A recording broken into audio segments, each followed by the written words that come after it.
জিজ্ঞেস করলেও পাওয়া যায় যে চোরের দল কোনটা, তাহলে কোনটা? আর্জেন্টিনা। হ্যাঁ, চোরের দল বললেও তো আর্জেন্টিনার নাম আসে, রাইট? আমি বলবো যে আমি হ্যাঁ ব্রাজিল সাপোর্ট করি, বাট হ্যাঁ এখন তর্কের ক্ষেত্রে হয়তো আমি একটু কথা বলে ফেলছি, বাট এইচুয়াল আমার হচ্ছে সাপোর্টারদের নিয়ে কোনো কথা নেই। হ্যাঁ, আর্জেন্টিনাও ভালো, ব্রাজিল ভালো, ইংল্যান্ড ভালো, সবগুলোই ভালো। আমি বলবো না যে কোনটা খারাপ। আমি বরাবরের মতোই ব্রাজিল, আমি ব্রাজিল সাপোর্ট করি।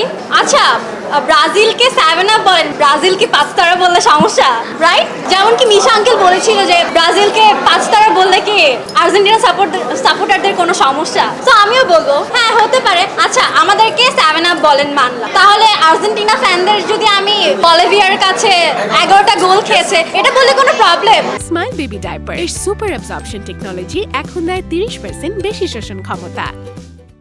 আমি প্রত্যেকটা দলে সাপোর্ট করি এবং প্রত্যেকটা দলকেই সম্মান করি। এটা বলাটা টাফ, বাট আমি আর্জেন্টিনার স্পেনকে বেশি সাপোর্ট করব।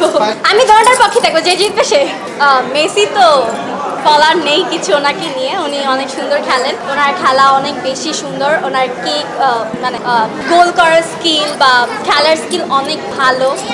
দলকে পছন্দ করি না এমন কোনো কথা নেই, আমি প্রত্যেকটা দলকেই পছন্দ করি, সম্মান করি, মানে অপছন্দের কিছু নেই, কারণ এক একটা দলের স্কিল এক এক রকম। তো এখানে হচ্ছে হেটার্সের কিছু নেই, আমি কোনো দলকেই হেট করি না, আমি সব দলকে সম্মান করি।